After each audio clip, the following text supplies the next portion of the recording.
evolve into cold hearts. A primeira Bíblia, que foi um conjunto de livros, né? A primeira Bíblia que foi escrita foi por ordem de um homem chamado Ptolomeu de Alexandre, em Alexandria, na época de Alexandre Grande e tal. Então a primeira Bíblia foi a Septuaginta. Como que surgiu a Septuaginta? Então, em Alexandria, a gente tinha um dos maiores bibliotecas, contendo todos os livros. E ali eles queriam ter também um livro dos judeus. E eles possuíam em seu poder alguns escravos. E eles fizeram uma troca em Jerusalém com os judeus, fizeram uma troca pelo empréstimo de 72 sábios. Eu não sei, não me lembro se foi 100 escravos ou foi 100.000 escravos. Eles deram em troca pelo empréstimo, apenas empréstimo de 72 sábios, para escrever, para reescrever a Bíblia de hebraico e aramaico para grego. Então, a Septuaginta foi a primeira Bíblia. E por que ela chama Septuaginta? Esses sábios, 72 sábios, segundo os historiadores, eles foram separadamente e ficaram 72 dias. Em 72 dias, eles traduziram a Bíblia de hebraico, aramaico, para o grego. Tá? De hebraico para o grego. Então aí deu-se o nome de Septuaginta, que significa 70, embora seja 72, mas Septuaginta significa 70. É o nome da versão da Bíblia hebraica traduzida em etapas para o grego, koiné. Isso foi traduzido entre o 3º e o 1º século antes de Cristo, ou seja, de 100 a 300 anos antes de Cristo. Em uma dessas épocas aí, foi feita essa tradução em Alexandria. Tá? Dentre outras tantos, é mais antiga tradução da Bíblia hebraica para o grego, no Mediterrâneo Oriental, pelo tempo de Alexandre o Grande. Tá? Como eu disse, que foi escrito na linguagem hebraico, na linguagem grego, koiné, eu tenho que dizer a vocês o que é koiné. Que, na verdade, eu não tenho muita certeza se foi feito simplesmente na linguagem grego koiné. Porque koiné é uma linguagem popular. É uma linguagem o oposto de clássico. A linguagem clássica é aquela linguagem que fala o grego redondinho. E o koiné é uma linguagem popular que todo mundo entende. Por isso é que dá a impressão de que foi escrito no grego koiné, para que todos entendessem.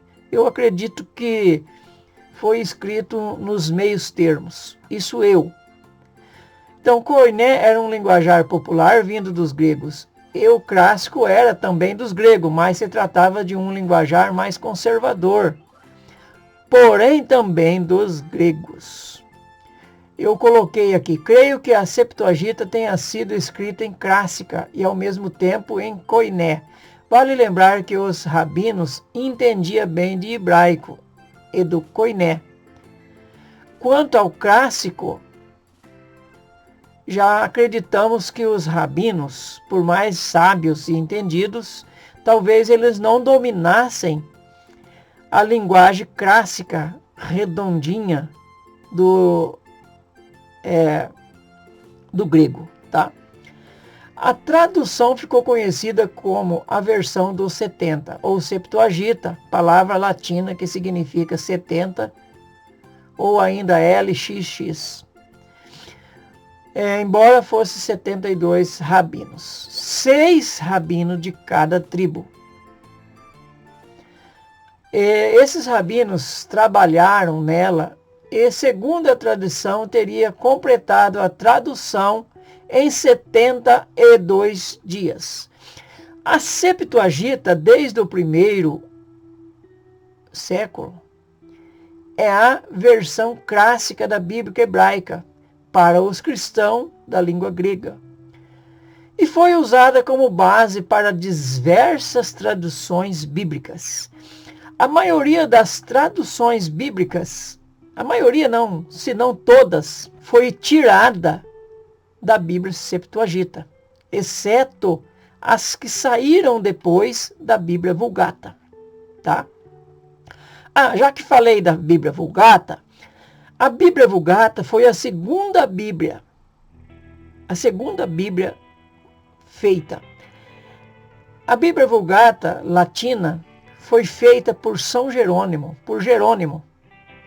Foi baseada no hebraico para esse livro da Bíblia, preservados no canone judaico. Foi escrito no século IV. É claro que essa Bíblia que Jerônimo criou, a Vulgata, ela não continha só a Bíblia Septuaginta. Ela agora incluía também muitos livros do Novo Testamento, ou 27 livros do Novo Testamento, tá? Para efeito de curiosidade, principalmente no século VI da nossa época, um grupo de competentes escribas judeus teve por missão reunir os textos considerados inspirados por Deus, utilizado pela comunidade hebraica, em um único escrito, a Bíblia. Aqui surge a primeira Bíblia no século VI. No século IV surgiu a segunda Bíblia, considerada cristã. No sexto século da nossa era, também 200 anos mais tarde, surge a primeira Bíblia hebraica. Claro que muitas coisas que envolvem o cristianismo, essa Bíblia hebraica não continha, tá? Mas mais tarde, entre o século V e o século X, porque nós sabemos que essa Bíblia, que foi feita para os judeus no século VI, o linguajar hebraico, o linguajar dos hebreus na época, estava muito complicado, porque o povo estava muito misturado. Os costumes, as formas de dizer. Então, a maioria dos judeus, se não todos, já não entendia 100% mais. A maioria não conseguia ler, entender o hebraico. Então, aí entre o século V ao século X, uns escribas judeus tomaram uma iniciativa de melhorar as escritas hebraicas para um melhor entendimento, para que os judeus pudessem entender melhor. Estamos falando nada mais, nada menos da forma de escrita aí dos maçoretas. Não estamos falando aqui da Bíblia. Agora estamos falando das escritas. Então, estes recebeu o nome de Escola de Massorá.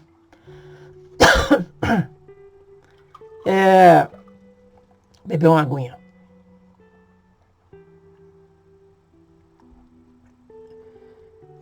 Este recebeu o nome de Escola de Massorá. porque foi na cidade de Massorá, onde esse grupo de judeus, escribas, que por sinal também eles receberam o nome de maçoretas, por sua vez, escreveram a Bíblia de Massorá. Agora escreveram uma segunda Bíblia. Essa segunda Bíblia também não é cristã, é uma Bíblia judaica. Tá? No caso, eles examinando e comparando todos os manuscritos bíblicos conhecidos da época, então tivemos aí o resultado desse trabalho, ficou conhecido posteriormente como textos massoréticos, tá? A segunda Bíblia dos judeus. Mas vamos falar agora da terceira Bíblia cristã. A terceira Bíblia cristã foi criada por Lutero, tá? É uma tradução alemã da Bíblia, produzida por Martim Lutero, foi impressa, tá? Pela primeira vez em 1534. Esta tradução é considerada como sendo, em grande parte, responsável pela evolução da moderna língua alemã. Martim Lutero também se valeu da versão bíblica da Vulgata, tá? Ele fez essa cópia da Bíblia luterana da Bíblia Vulgata católica, de autoria de Jerônimo, que foi escrita no século IV. Para alcançar o entendimento necessário do real significado do texto hebraico e grego do Antigo e do Novo Testamento, visando melhor adequação ao idioma alemão popular, sua Bíblia em alemão foi a primeira e mais vendida mundialmente, alcançando a marca de 500 mil de exemplares em apenas 30 anos. Vendeu 500 milhões, 500 milhão. Né? Naquele tempo era muita coisa. Quase ninguém tinha Bíblia. Ninguém tinha conhecimento de Bíblia. Quem tinha Bíblia era só as bibliotecas, as igrejas. É que possuía a Bíblia. Os padres, os rabinos. A maioria da população não tinha Bíblia. Agora, essa Bíblia de Martim Lutero foi vendido 500 mil apenas em 30 anos. A primeira tradução completa da Bíblia na língua portuguesa foi composta a partir do meado do século VII. A partir de 1750 é que foi composto a Bíblia completa, tá? Em língua portuguesa. Em regiões específicas do sudoeste asiático, sob o domínio da Companhia Holandesa das Índias Orientais. O principal responsável por seu sucesso de elaboração foi o padre João Ferreira de Almeida, tá? Aquele que nasceu em 1628 e faleceu em 1691. Esse era natural do Reino de Portugal.